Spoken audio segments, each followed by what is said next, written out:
क्या दुनिया एक बहुत बड़े धोखे के मुहाने पर खड़ी है? क्या कागज पर दस्तखत करने के चंद घंटों बाद ही आधी रात को फिर से मिसाइलें चलने वाली है? एक तरफ अमेरिका के बड़े बड़े वादे हैं तो दूसरी तरफ ईरान का वो खतरनाक फरमान जिसने वॉशिंगटन के गलियारों में हड़कंप मचा दिया है। ईरान ने साफ कह दिया है, समझौता तोड़ा तो ईंट का जवाब पत्थर से मिलेगा और इसके लिए हमें किसी दूसरी चेतावनी की जरूरत नहीं होगी। सवाल बहुत बड़ा है, क्या लेबनान में अगर इजराइल ने बमबारी नहीं रोकी तो अगले 24 घंटे में ईरान सीधे अमेरिका पर एक्शन लेगा? क्या एक बार फिर मिडिल ईस्ट बारूद के ढेर पर बैठने जा रहा है? आज की स्पेशल रिपोर्ट में हम आपको इस नए समझौते की वो इनसाइड स्टोरी बताएंगे जिसे जानकर आप भी कहेंगे इस शांति का समझौता नहीं बल्कि महायुद्ध से ठीक पहले का सन्नाटा है। पूरी कहानी को बिल्कुल आसान शब्दों में समझिए। अभी कुछ ही घंटे हुए थे जब अमेरिका और ईरान के बीच एक गोपनीय या यूं कहें कि एक अंतरिम समझौता हुआ था। इसे मेमोरेंडम ऑफ अंडरस्टैंडिंग यानी MOU कहा गया। मकसद क्या था? मकसद ये था कि किसी भी तरह अमेरिका और ईरान की सेनाएं आमने सामने ना आए, दोनों के बीच सीधा टकराव रुक जाए और लेबनान में जो खून खराबा चल रहा है उस पर ब्रेक लग सके। खुद अमेरिकी राष्ट्रपति डोनाल्ड ट्रंप ने सोशल मीडिया पर आकर दुनिया को उम्मीद दी थी। उन्होंने कंप्लीट सीज फायर की अपील की और कहा कि मिडिल ईस्ट में अब सभी पक्षों को बातचीत का रास्ता चुनना चाहिए। लेकिन अमेरिका जिसे शांति की शुरुआत समझ रहा था, ईरान ने उसे अपनी रणनीति का पहला हिस्सा बताया है। ईरान की सबसे ताकतवर संस्था सुप्रीम नेशनल सिक्योरिटी काउंसिल ने एक आधिकारिक दस्तावेज जारी किया है और जानते हैं इसकी भाषा क्या है? कूटनीति की दुनिया में ऐसी भाषा का इस्तेमाल अमूमन नहीं होता। ईरान ने अमेरिका को सरेआम विश्वघाती और समझौता तोड़ने वाला दुश्मन करार दिया है। ईरान का कहना है कि उसे व्हाइट हाउस पर पूरी तरह अविश्वास है। ईरान ने दुनिया को अपना नया सिद्धांत बताया है जिसे कहते हैं आई फॉर एन आई यानी जैसे को तैसा।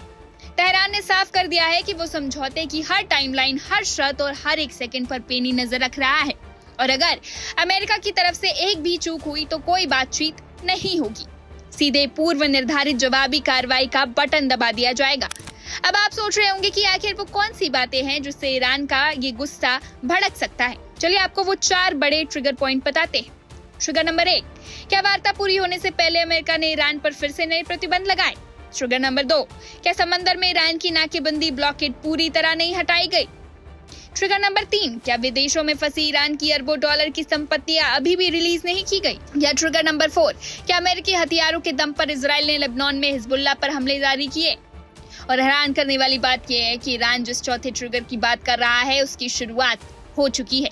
रिपोर्ट्स बताती है कि समझौते पर दस्तखत होने के महज 24 घंटे के भीतर ही लेबनान में इजरायली ड्रोन मंडराने लगे।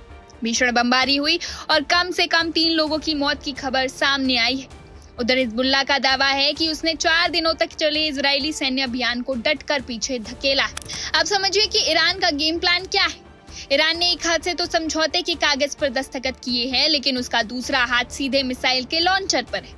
सुप्रीम नेशनल सिक्योरिटी काउंसिल ने ईरान के सर्वोच्च नेता और देश की जनता से वादा किया है कि जब तक देश के अधिकार सुरक्षित नहीं हो जाते और शहीदों के खून का बदला नहीं ले लिया जाता, ईरान का रुख नरम नहीं होगा। मामला कूटनीति के हाथ से निकलकर टाइम बम पर टिक गया है।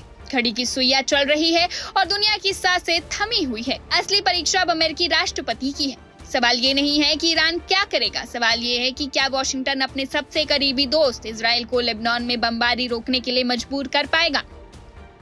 अगर अमेरिका इजराइल को नहीं रोक पाया तो क्या तेहरान ये मान लेगा कि समझौते की मियाद खत्म हो चुकी है? और क्या इसके बाद जो महायुद्ध शुरू होगा उसे रोकने वाला कोई बचेगा? आपको क्या लगता है कि अमेरिका इस समझौते को बचा पाएगा या ईरान का ये गुस्सा मिडिल ईस्ट को राख कर देगा? अपनी राय हमें कमेंट बॉक्स में जरूर बताएं। देश और दुनिया की तमाम बड़ी खबरों के लिए देखते रहिए वन इंडिया हिंदी।